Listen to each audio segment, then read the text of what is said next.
ভাবছো তো ভিডিওর শুরুতেই কেন চপ দিয়ে শুরু করলাম? তাহলে শোনো। সো হ্যালো এভরিওয়ান সবাই কেমন আছো? আশা করি খুব ভালো আছো। আমিও কিন্তু দারুণ আছি। অ্যাজ ইউজুয়াল সবসময় আমি ভালোই থাকি। বাট কালকে কি হয়েছে? কালকে রাতে গেছিলাম আমি মেডিসিন শপে। আমাকে তখন চপের দোকানের দাদা দূর থেকে ডাকছে। বলল, "চপ নিয়ে যাও।" আমি বললাম, "দাদা আজকে আমি চপ খাবো না।" তো উনি আমাকে তখন বলছে, "কেন খাবে না? আজকে কি আছে?" আমি বললাম যে, "আজকে কিছু নেই। আমার সন্ধ্যের টিফিন অলরেডি হয়ে গেছে। তো আমি এখন চপ খাবো না।" তো বলে, "ঠিক আছে তুমি যেই কাজে যাচ্ছ করে ফেরার পথে দেখা করবে।" তো এবার আমি মেডিসিন শপ থেকে আসার পথে আমি বললাম যে, "হ্যাঁ দাদা বলুন।"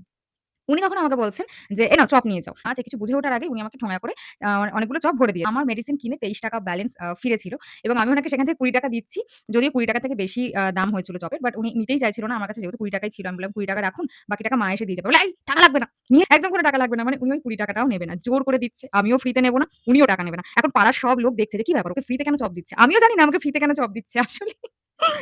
ব্যাপারটা আমার জন্য এতটা এম্বারাসিং হয়ে গেছে। মানে উনি আমাকে চেনে, আমি পাড়াতেই থাকি। উনার থেকে সবসময় চপ কিনেই খাওয়া হয়। তো তার জন্য হয়তো এরকম একটা ভালোবাসা বা যাই হোক না কেন। আমি সত্যি খুব খুশি। ফ্রিতে পেয়েছি বলে না, ভালোবাসাটার জন্য।